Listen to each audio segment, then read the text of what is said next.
Salam alaikum wa rahmatullahi wa barakatuh. Bonjour mes élèves, bonjour mes amis. Je suis Monsieur Karim. Voici une nouvelle vidéo. Je vais aujourd'hui vous expliquer les adjectifs possessifs. Les adjectifs possessifs expriment la possession. C'est une leçon euh, que tu peux le prendre du quatrième primaire jusqu'au bac. النهارده هنشرح les adjectifs possessifs. والادجكتيف بوسيسيف هي بالعربي هي الصفات الملكية، وهي او هو درس من الصف الرابع الابتدائي حتى الثانوية العامة. ليه بنقول من الصف الرابع الابتدائي؟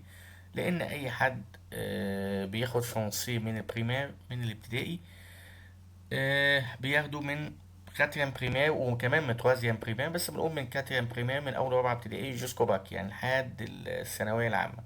والدرس ده مكمل معانا بنفس الطريقه اللي هنشرحها بيه، بنفس كل حاجه، مفيش فيه جديد، مفيش فيه حاجه جديده.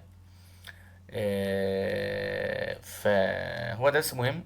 C'est une leçon très importante pour les élèves et pour ceux qui veulent enseigner la langue française وكمان اللي عايز يتعلم اللغة الفرنسية. Alors, allons-y, nous allons commencer ensemble. C'est quoi les adjectifs possessifs? طبعا la première chose, la définition des adjectifs possessifs. ايه هو الادجكتيف بوسيسيف؟ يعني ايه اهمية الادجكتيف بوسيسيف؟ طيب, les adjectifs possessifs sont des mots qui modifient un nom et qui expriment une relation de possession. يعني الادجكتيف بوسيسيف هي عبارة عن كلمات هي اللي بتوضح الاسم او بتميزه او بتعرفه، et qui exprime une relation de possession، وبتعبر عن علاقة الملكية. عشان كده بنقول عليها اونراب صفات الملكية. Par exemple, on dit mon livre, كتابي my book. Il se place toujours avant le nom. Il se place toujours avant le nom، يعني هي توضع دائما قبل الاسم. ما ينفعش اقول livrement زي في الانجليش، ما ينفعش اقول بوك ماي، لا، هي ادوات بتوضع قبل الايه الاسم. تمام. on dit adjectif possessif plus nom، لازم الادجكتيف بوسيسيف plus le nom بيجي معديها النوع على طول. زي اكزامبل sa voiture، سيارته. طيب, les adjectifs possessifs se composent. On peut faire une table. ممكن نعمل جدول. la première chose possesseur. possesseur اللي هو المالك الشخص اللي بيملك، والشخص اللي بيملك ده peut-être non، ممكن يبقى non وممكن يبقى pronom اللي هو ضمائر. طيب, عندنا بنقول في masculin singulier مفرد مذكر، féminin singulier مفرد مؤنث، masculin pluriel جمع مذكر، féminin pluriel جمع مؤنث. Si on commence par le jeu ça veut dire I أنا. طيب, si le mot est masculin لو الكلمة masculin on dit mon، بقول ايه mon. زي par exemple ايه mon livre كتابي اللي احنا قلناه، انا بقول ان هو انا ده كتابي انا. تمام. وفي نفس الوقت livre masculin، الليفر ماسكولين فاون دي mon. طيب, لو الحاجة دي بتاعتي فيمينين بقول ايه ما، زي مثلا ما جوم استكتي. طيب, لو بلوريال وماسكولين اقول مثلا مي ليفر كتبي. طيب, لو فيمينين مي جوم. تمام, مي جوم. يبقى كل الحاجات دي لو ايه مرتبطه بيا انا جو بتاعتي انا. طيب, لو بكلم واحد اللي هو تو انت، والحاجه دي بتاعتك انت، فبقول تون ليفر كتابك، تا جوم استيكتك، تي ليفر كتبك، وتي جوم اللي هو اساتيكك. طيب, il اي ال هو او هي، il هو ال هي، سون ليفر كتابه او كتابها، سا جوم استيكتو او استيكتها، سي ليفر كتبه او كتابها، وسي جوم اساتيكو او اساتيكها. طيب, النو نحن. طيب, لو بقول نوتر ليفر كتابنا، يعني احنا كمجموعه انا واخويا مثلا عندنا كتاب واحد، فبقول ايه نوتر ليفر. تمام. ده طبعا الماسكولين والفيمينين سو سون لا ميم شوز، يعني نفس الحاجه. يعني اقول نوتر ليفر كتابنا. طيب مثلا نفس لا نوتر جام استيكتنا. نو ليفر كتبنا. كتبنا يعني احنا كلنا عندنا كتب كتير. نو جام اساتكنا. تمام. احنا يعني هم كمجموعة بيشتغلوا عندهم ايه حاجات كتير. طيب فو انتم فوتر ليفر كتابكم انتوا كمجموعة، بكلمكم انتوا بقى، انتوا كمجموعة عندكم ايه كتاب واحد. فوتر جام استيكة واحدة. انتوا انت واخوك مثلا عندكم استيكة واحدة. فو ليفر كتابكم انتوا كمجموعة عندكم كتب كتير. وفو جام اساتيككم. خلاص. il avec s et elle avec s هم وهن.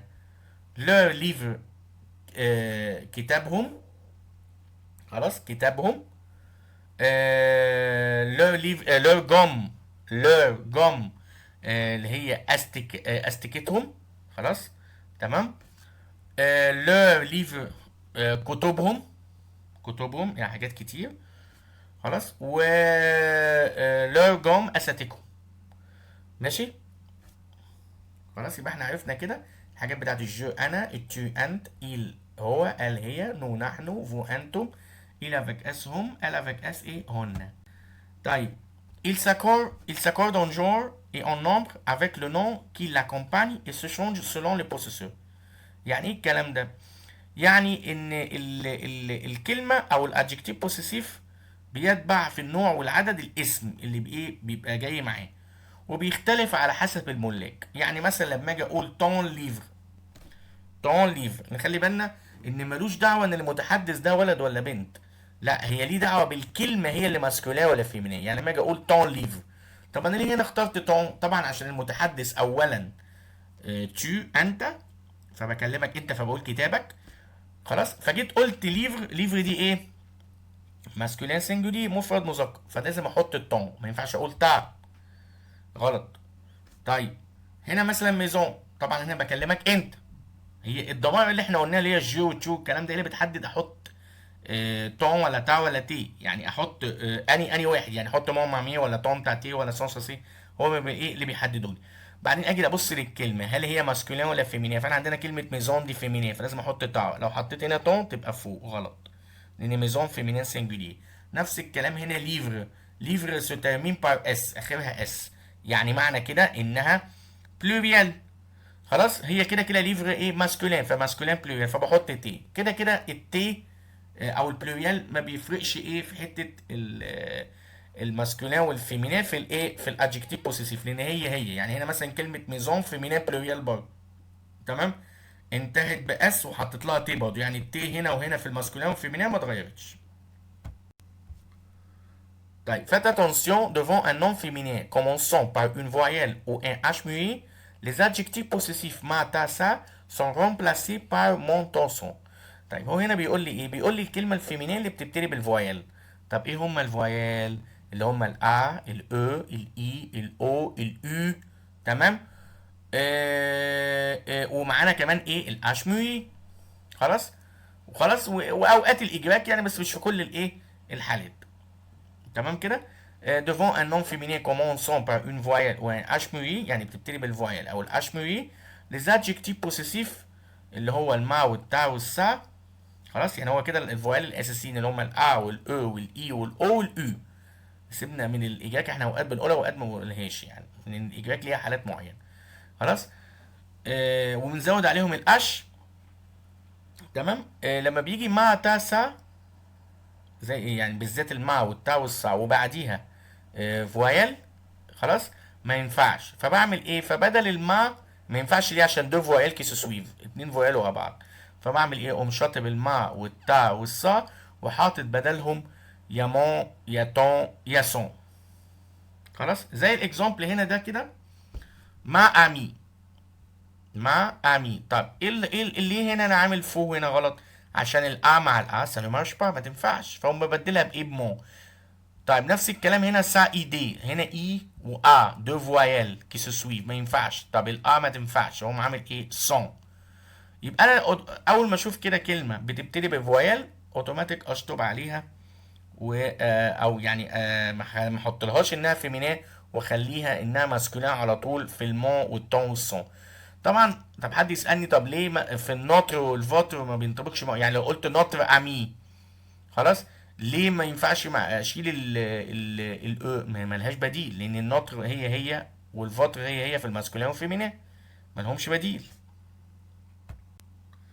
طيب la dernière chose, les adjectifs possessifs sont identiques au masculin et au féminin singulier dans le cas de plusieurs possesseurs. يعني هنا بيقول لي ان الادجكتيف بوسيسيف متطابق في المذكر والمؤنث المفرد في حالة وجود أكتر من إيه؟ من مالك. بمعنى هنا notre appartement est petit، اللي احنا شرحناه في لما جينا بنشرح البوسيسور الملاك. شقتنا. طيب notre appartement est petit، شقتنا صغيرة. خلاص notre appartement est petit، شقتنا صغيرة. هم كمجموعة بيشتركوا ان هم عندهم ايه؟ شقة واحدة.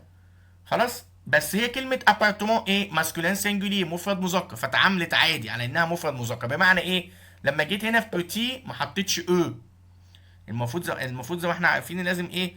الكلمة لو هي فيمينين مؤنث ازود لا هنا ما زودتش حاجة. طب هنا مثلا فوتر ميزون اي جراند، منزلكم كبير. تمام. فوتر ميزون هنا منزلكم، انتوا كمجموعة بكلمكم بصيغة انتم، بس انتوا كلكم كمجموعة كعيلة عندكم بيت واحد. انا مع هنا ما عملتهاش انها بلوريال جمع، لا انا هنا عملتها كانها ايه؟ فيمينين سنجلي، مفرد مؤنث. جراند او، جاجوت او. طيب لور فيلا فيمينين سنجولي et leurs jardins sont magnifiques، يعني فيلتكم وحديقتكم رائعين. هنا بقى ايه؟ لازم ايه؟ جو دوا ماتر لو بلوريال، لازم احط البلوريال. ليه؟ لان انا بقول حاجتين. انا بقول حاجتين، هي هنا ايه؟ فيلتهم وحديقتهم، يعني هي فيلا واحده وحديقه واحده بس الاثنين اتجمعوا مع بعض يبقى هما الاثنين ايه؟ بلوريال. فجو دوا ماتر كوا اس. تمام. ça c'était la dernière chose، ودي كانت اخر حاجة للفيديو بتاعنا. اتمنى يكون الفيديو استفدتوا فيه. لو عجبكم الفيديو ما تنسوش طبعا اللايك والاشتراك وتفعيل زر الجرس ليوصلكم كل جديد. كان معكم مسيو كريم، والسلام عليكم ورحمة الله وبركاته.